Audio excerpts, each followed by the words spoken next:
Today on Beyond the Image, we are sitting down with Tara, Assistant Chief MRI Technologist. She's going to talk to us about what to expect as a patient coming in for an MRI, some of the tips and tricks that patients can look forward to. Welcome, Tara. Thanks for joining me. You're welcome. So let's start by giving our viewers a little bit of background on your experience, what brought you to Steinberg Diagnostic, and kind of your journey to where you're at today. So my name is Tara Huttenlocker. I've been in imaging now for about 15 years. I started as an x-ray tech at a local hospital.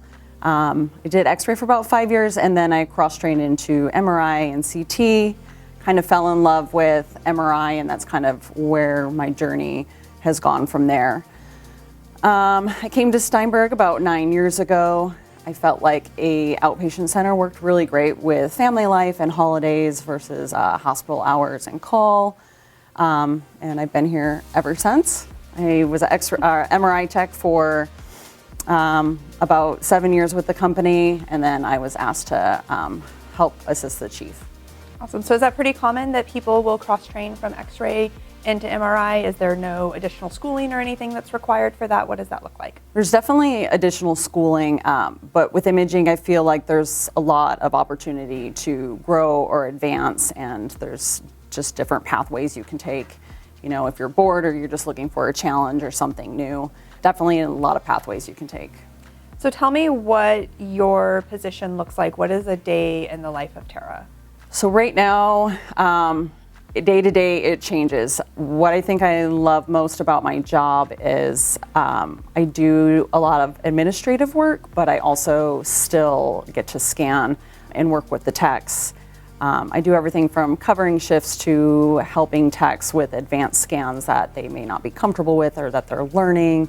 I get to follow up with our patients and hear good feedback and also things that we can improve on, and it's just a learning experience and just really growing in the company. What is an example of an advanced scan in MRI? Advanced scan in MRI might be a cardiac exam. Sometimes we'll do fetal exams where we're looking at the baby inside the pregnant woman. We do CSF flows. We're looking at spinal fluid in the brain. What changes have you seen in MRI in your history of being in the radiology field? Ooh. So changes in MRI, 10 years ago when I started doing MRI, we did not scan people that had implants. And I feel like nowadays there's a lot of things that we can put in the magnet, and there's a lot of implants. And I think that's probably the biggest change in MRI. It was a simple, you just didn't do an MRI before, and now it's a lot of homework and research to make sure that we're able to scan the patient and that we're keeping the patient safe while we're scanning them. What kind of implants are we talking about? We scan MRI conditional pacemakers, patients that have pain pumps. We scan patients with neurostimulators. We scan patients that have deep brain stimulators, which help with tremors for Parkinson's.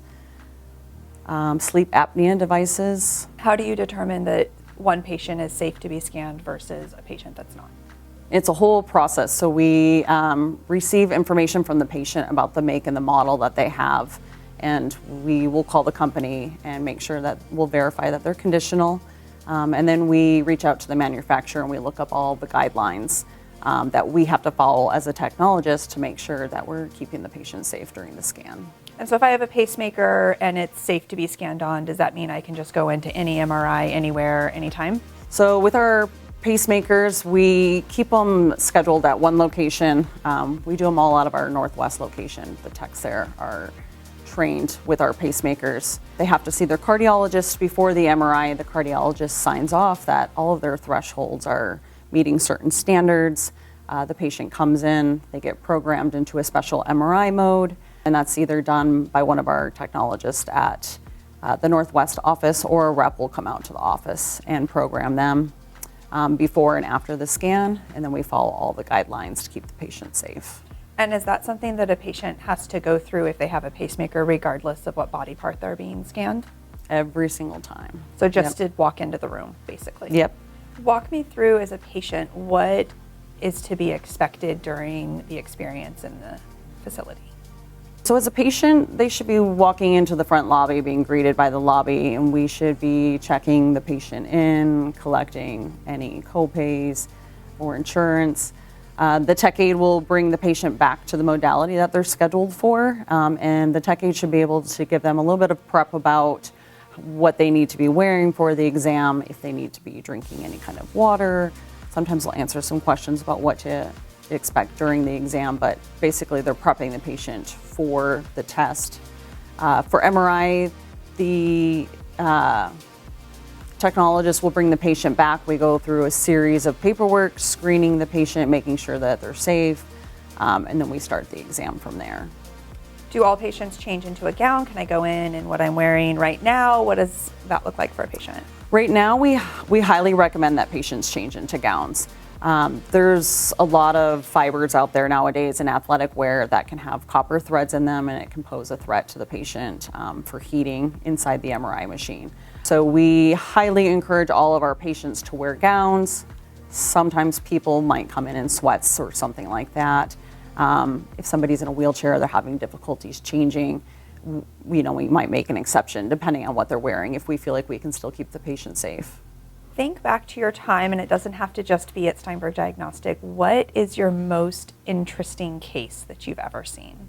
Interesting? Yeah, most interesting. Most unexpected? My most unexpected. So I was at the hospital my first Christmas, and I had to scan a brain for somebody that had a power drill that went through his skull. Wow. So power drill, you're thinking so obviously no bits left inside because that would be metal. Right, but we wanted to see what kind of damage the patient had occurred, how far into the brain it went, basically what they're gonna need probably to treat the patient in surgery. Right, on Christmas morning. On Christmas morning, what was he doing drilling on Christmas morning? What about your interaction with patients? Obviously you're seeing patients day in and day out. You're seeing a lot of people's personal information, a lot of very unhealthy people, super sick people. You mentioned, moms with babies in their bellies that are being scanned, I'm assuming, because something's potentially wrong. How do you personally handle the emotional aspect of interacting with all of these patients? For me, it can definitely be difficult sometimes. I think being able to help a patient and make their experience a little less scary or a little bit easier, just being compassionate about what the patient is going through, I think really helps make me feel like maybe I'm making a difference in it. It makes it a little less maybe depressing. I've had women come in scared to go on the MRI machine. They're worried or they've already been diagnosed with breast cancer. So being able to hold somebody's hand and telling them, or encouraging them, like, we really need to do this. And at the end of the exam, I've had patients crying and hugging me saying, I don't think I would have went in the machine without you. And just being able to make a difference in their care and knowing that somebody else does care about what they're going through, I think how do you encourage your team to have that same mentality?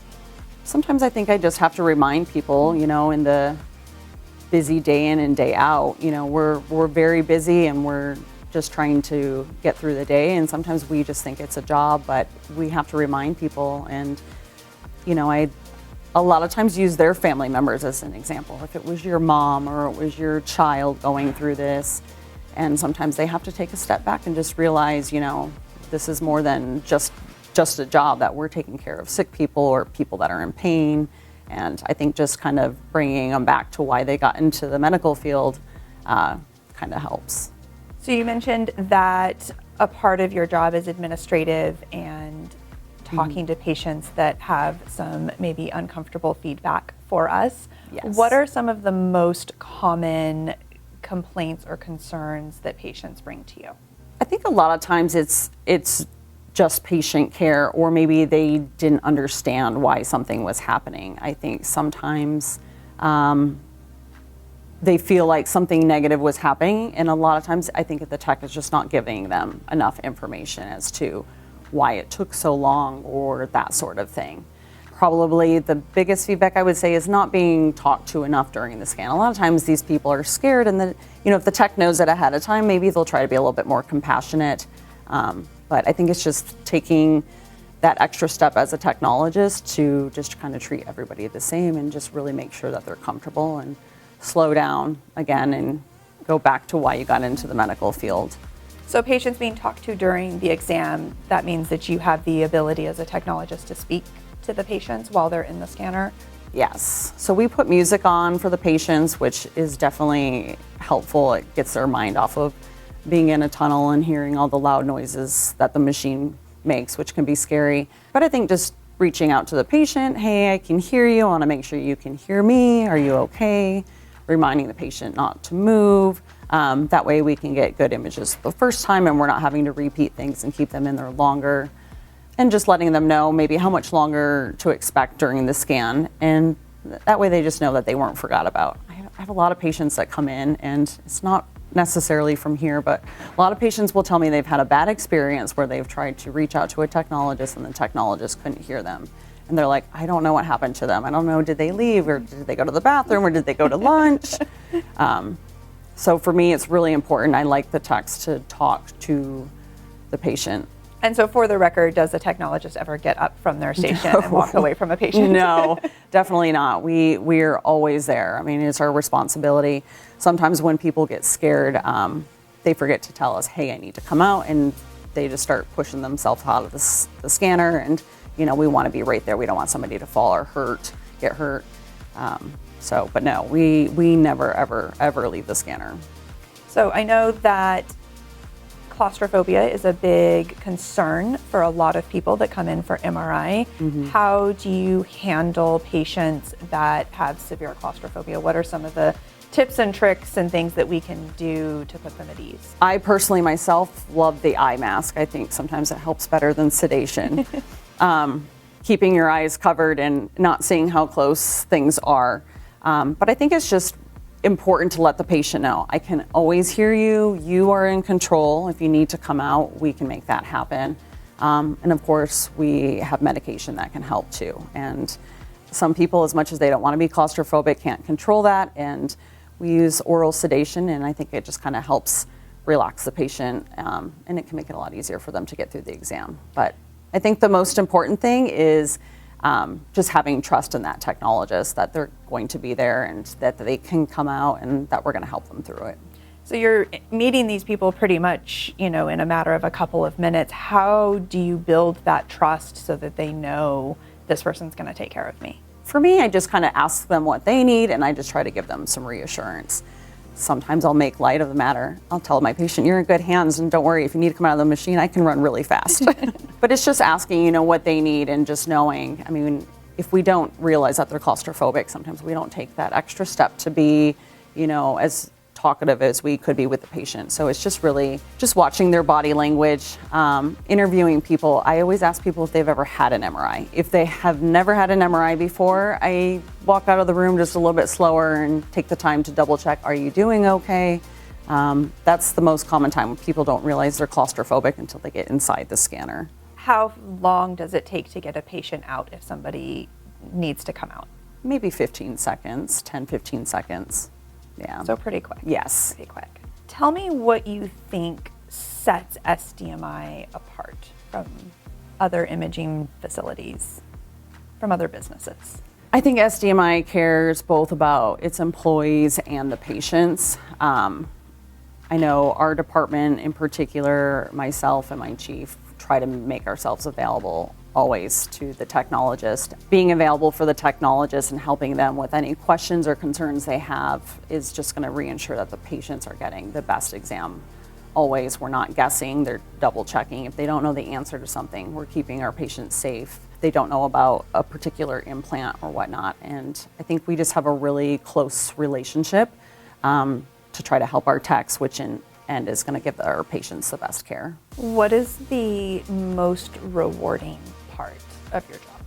The most rewarding part for me is definitely those days when I have a patient that, thanks me and personally, tells me, I don't think I could have finished this test without you.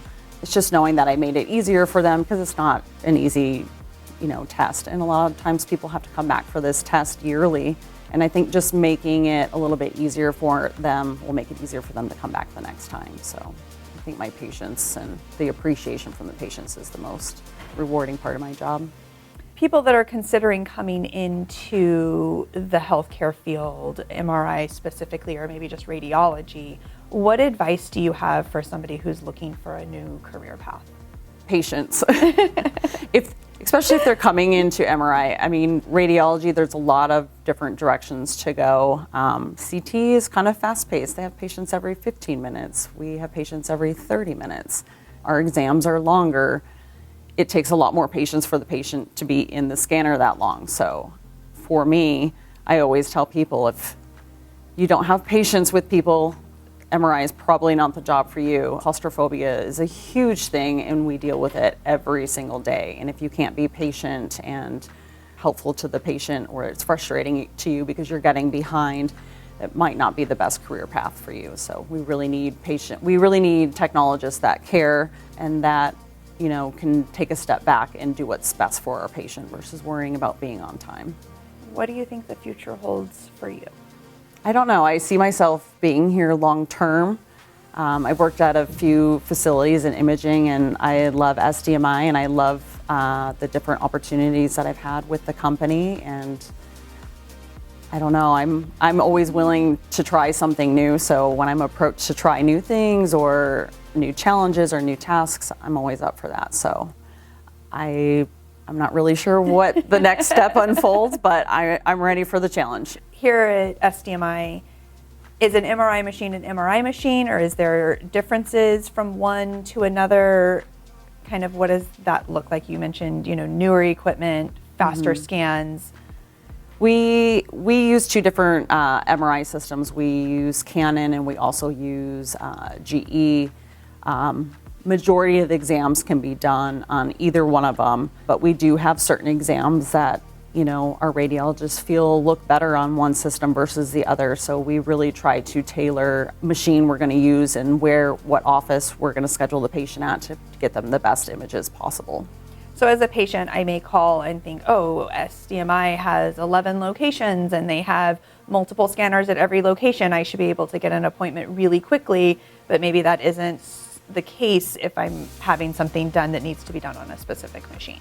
Correct, yes. So sometimes it's not the closest office to the patient, but I think that's where it's important to let them know, you know, we have techs that are trained in particular tests, and we have certain machines that have the capability to do better exams for different procedures and whatnot. And, you know, ultimately our goal is to get the patient the best pictures. Of course, we always want to make it easy and accessible to the patient, but sometimes driving to a little bit further office might be for a necessary reason. What is the biggest impact SDMI has had on you so far? I think it's just been able to grow in my field. I feel like a lot of people, just in MRI tech, for me, being able to have different challenges or tasks and working with all of the locations and with all of our doctors and dealing with the patients has just been a really positive change for me, I guess. What advice do you have for patients? My best advice for patients is just to talk to the technologist and let them know your concerns. You know, if you're scared or you have questions, ask them. I feel like the more a patient knows what to expect, I feel like it's going to be easier for them to explain everything and maybe calm the nerves of the patient a little bit more. What do you think is the biggest misconception about MRI?